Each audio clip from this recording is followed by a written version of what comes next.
Assalamualaikum warahmatullahi wabarakatuh. Saya Rahayu Kilian, CGP Angkatan 11 Kabupaten Serang Bagian Timur, Provinsi Maluku, akan mempresentasikan koneksi antar materi pada modul 1.2.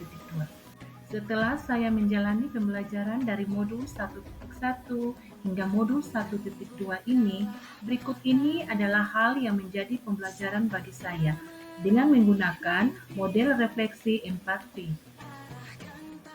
Model refleksi 4P terdiri dari peristiwa, perasaan, pembelajaran, penyerapan ke depan. Yang pertama adalah peristiwa. Momen yang paling penting bagi saya dalam proses pembelajaran modul 1.1 adalah saya belajar tentang dasar-dasar pendidikan yang menuntun oleh Ki Hajar Dewantara. Di modul tersebut dijelaskan tentang tujuan pendidikan, kodrat keadaan, dan budi pekerti. Di modul 1.1, saya memahami bahwa anak bukan seperti tabur rasa, namun sejak lahir anak sudah membawa kodratnya masing-masing. Ibaratnya, kertas setiap murid sudah memiliki garis-garis samar. Tugas pendidik adalah menebalkan dan memperjelas garis-garis tersebut agar semakin jelas. Saat proses penebalan dan memperjelas, pendidik harus mengutamakan proses menuntun agar proses pendidikan bisa berjalan optimal. Dengan kata lain, pendidikan adalah upaya untuk memaksimalkan potensi yang dimiliki oleh setiap murid. Di modul 1.2, saya belajar nilai dan peran guru penggerak. Nilai guru penggerak diantaranya, pertama, berpihak kepada murid, mandiri, refleksif, kolaboratif, dan inovatif. Nilai-nilai tersebut harus dimiliki oleh guru-guru penggerak untuk mendukung perannya. Adapun peran guru penggerak ialah menjadi pemimpin pembelajaran, menjadi sos bagi guru lain, mendorong kolaborasi, mewujudkan kepemimpinan siswa, dan menggerakkan komunitas praktis. Saya harus bisa memiliki dan menguatkan setiap nilai guru penggerak untuk mendukung peran saya sebagai guru penggerak. Kaitan antara modul 1.1 dan 1.2 yang saya pahami adalah dua modul tersebut saling mendukung karena dua-duanya pada akhirnya memberi pemahaman bahwa pendidikan itu harus berubah ke arah yang lebih baik, mengikuti perkembangan zaman yang pembelajarannya berpihak pada murid. Yang kedua adalah perasaan. Saat mempelajari modul 1.1 dan 1.2, perasaan saya terkesima karena mendapatkan pengetahuan baru tentang filosofi dan pemikiran Ki Hajar Dewantara, serta nilai dan peran guru penggerak yang akan diimplementasikan untuk membawa perubahan ke arah yang lebih baik di sekolah. Selanjutnya, saya merasa kagum dengan materi-materi yang didapatkan di mana untuk memiliki nilai-nilai dan peran guru penggerak. Pendidik harus mengetahui antara lain emosi, cara kerja otak, kebutuhan dasar manusia, daya untuk memilih, motivasi, intrinsik, dan struktur sistematik lingkungan dalam pembentukan nilai-nilai dalam diri seseorang.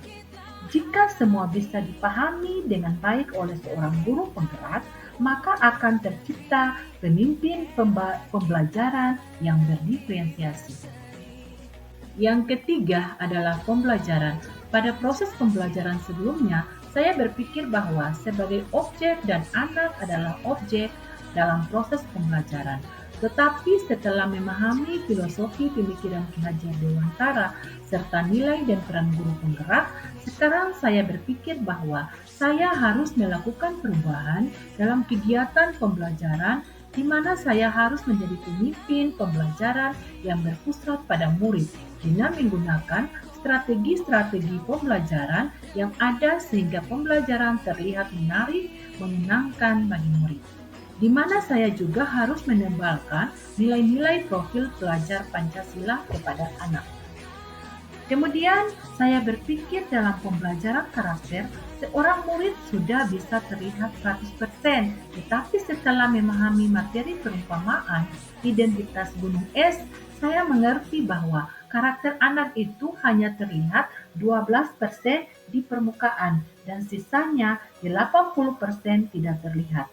Untuk itu saya harus berupaya mengembangkan lingkungan yang dapat mempengaruhi identitas murid agar berproses menumbuhkan nilai-nilai kebajikan. Sebelumnya, saya diperkuat dengan pemahaman anak lahir dunia ini, yakni kertas kosong yang siap ditulis apa saja. Namun, sekarang saya berpikir bahwa anggapan itu tidaklah benar karena sesuai dengan pemikiran Ki Hajar Dewantara, bahwa seorang anak lahir sudah membawa kodratnya masing-masing. Mereka seperti kertas yang sudah tergaris, namun garisnya masih samar-samar, sehingga tugas saya adalah menebalkan menjadi lebih jelas. Saya dulu juga berpikir bahwa seorang pendidik hanya aktif memimpin murid dalam proses pembelajaran, tetapi kenyataannya seorang pendidik harus bisa menjadi pemimpin pembelajaran, menggerakkan komunitas praktis, menjadi sos bagi guru lain, mendorong kolaborasi antara murid, dan mewujudkan kepemimpinan murid. Yang keempat, penerapan ke depan atau rencana. Hal yang akan saya terapkan adalah mengembangkan diri. Mengembangkan diri ini akan saya terapkan secara rutin untuk membantu menguatkan nilai-nilai dan peran saya sebagai guru penggerak. Antara lain, terus belajar untuk mendukung kualitas pembelajaran baik secara autodidak maupun dengan pelatihan. Kemudian menerapkan pembelajaran yang berpihak pada murid, menerapkan 5S, salam sapa senyum sopan santun, dan menebarkan nilai-nilai profil Pancasila pada murid melalui pembelajaran muatan lokal. Kemudian menerapkan literasi pada murid, berkolaborasi dengan teman sejawat, dan mendukung terciptanya proses pembelajaran yang berkualitas, dan selalu melakukan refleksi pembelajaran untuk bahan perbaikan pembelajaran selanjutnya. Sekian dan terima kasih. Wassalamualaikum warahmatullahi wabarakatuh.